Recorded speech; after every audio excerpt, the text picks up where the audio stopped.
यार मैट्रिक कभी ना करना यार, थोड़ा जोर लगा के ना किसी अमीर फैमिली में पैदा होके सीधा ओ लेवल्स ए लेवल्स करना, वरना मेरी तरह जब मैट्रिक करने के बाद बाहर के मुल्क में आके किसी से अंग्रेजी में बात करनी पड़ेगी ना, तो वही पहले सोचना उर्दू में पड़ेगा, फिर ट्रांसलेट करना पड़ेगा इंग्लिश में, फिर गलत इंग्लिश बोल के अपनी शर्मिंदगी का बायस बनोगे भाई। अब हुआ यह कि 2013 या 14 में ना मेरी डिबेटिंग सोसाइटी मेरी यूनिवर्सिटी की ने ना मुझे भेजा फास्ट यूनिवर्सिटी ना अंग्रेजी पार्लियामेंट्री डिबेटिंग कंपटीशन के अंदर।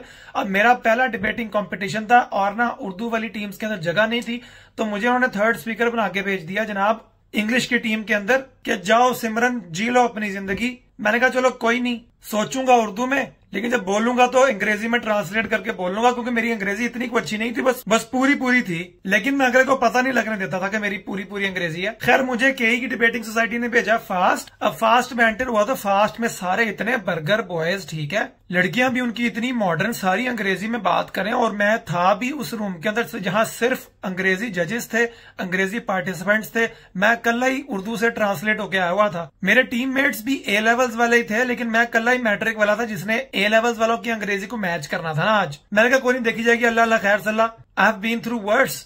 खैर वो ना Asian style parliamentary debating competition था, उसमें 3 बंदे एक टीम में होते हैं, 3 एक में होते हैं। मैं हस्बे मुखालिफत में था, यानी कि ऑपोजिशन में था। टॉपिक मुझे याद नहीं है, लेकिन ये मुझे याद है कि मैच के एंड पे ना उस फीमेल जज ने जब मुझे क्रिटिक दी तो मैंने उससे पूछा कि आप मुझे पर्सनल क्रिटिक देंगे। उसने मुझे साइड पे आके ना कहा कि यू वर ऑफुल। अब मुझे ना उस वक्त ऑफुल का मतलब पता नहीं था, लेकिन by the sound of it मुझे लगा कि उसने मेरी तारीफ ही किया, क्योंकि ना नया जब मैं फर्स्ट ईयर सेकंड ईयर में आया था ना एमबीबीएस में, तो मैंने अपनी क्लास की लड़कियों को ऑब्जर्व किया था कि उनको जब कुछ चीज क्यूट या एडोरेबल लगती है ना, तो वो एक आवाज निकालती है ओ।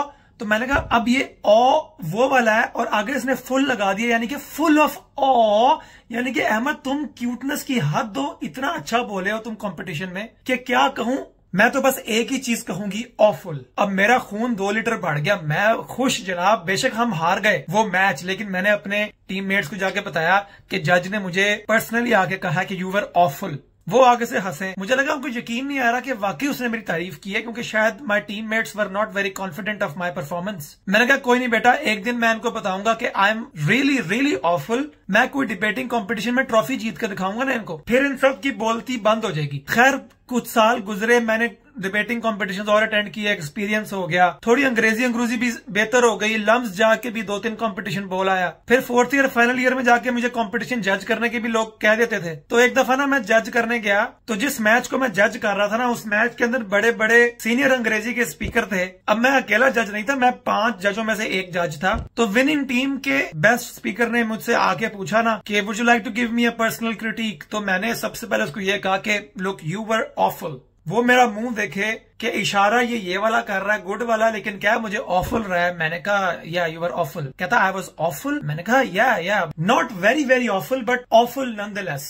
उसका तो हादसा ही निकल गया ना, उसको पता लग गया कि ना I don't know what I am talking about. मुझे लगा यार जज की डिसरिस्पेक्ट कर रहा है, जज पे हंस रहा है। मैं एक तो क्रिटिक दे रहा हूँ, ये तो एहसान कर रहा हूँ तुम पे, तुम आगे से मुझे हासा दिखा रहे हो, दांत दिखा रहे हो, दफा हो जो यहाँ से। मैंने कहा नहीं, I don't want to go further with this, see you in the next match, good luck. खैर मैं घर आया, मैंने ना ऐसे सोचा मैं डिक्शनरी खोल के देखूं सही ऑफुल का मतलब क्या है। मैंने गूगल किया जनाब, मेरे तो रोंगटे नहीं खड़े हो गए। मैंने कहा यार ये क्या बकवास कर दी मैंने। वो ऑफुल, एक तो ऑफुल में ई नहीं आता, AWFUL होता है, और इस ऑफुल का कोई ताल्लुक नहीं था उस ओ से जो लड़कियां करती हैं क्यूट दिखने पे। ये वर्ड ही डिफरेंट है भाई, ये ओ के आगे फुल नहीं लगाया हुआ, ये बचपन से बस ऑफुल ही है वर्ड। इसका मतलब फुल ऑफ क्यूटनेस और फुल ऑफ ऑ नहीं है यार। मेरे जहन में ये भी था कि चलो ऑसम होता है तो ऑफुल भी ऑसम ही होगा, लेकिन टर्न्स आउट के ऑसम में AWE आता है, ऑफुल में सिर्फ AW होता है यार। उस दिन मुझे बहुत शर्मिंदगी हुई यार, मैंने वो वर्ड सीखा, फिर मैंने किसी को बताया नहीं आज तक, लेकिन यू नो कंटेंट के लिए बताना पड़ता है यार। इसीलिए मैंने कहना था कि अगर आपने मैट्रिक करना है ना, तो आपको बाद में बहुत ज्यादा एक्स्ट्रा इंग्लिश कोर्सेज करने पड़ेंगे ए लेवल्स वालों की अंग्रेजी को मैच करने के लिए, क्योंकि नेचुरली आपकी रूह से अंग्रेजी नहीं निकलेगी उनकी तरह। आपको अपने हड्डियों के गूदे में से अंग्रेजी निकाल के उसको ट्रांसलेट करके अगले को सही तरह बतानी पड़ेगी, which is a real struggle, and you should just accept it so that you don't make the blunders that I made in my career. Specially अगर मैट्रिक वाले बच्चों ने बाहर आना है ना, और यहाँ पर आकर किसी खूबसूरत अंग्रेज लड़की को तुम लोग ब्यूटीफुल का सिनोनिम्स तलाश करते करते ऑफुल कह दो, अगली जूते मारेगी। इसलिए उस शर्मिंदगी से बचने के लिए इधर ना आना यार।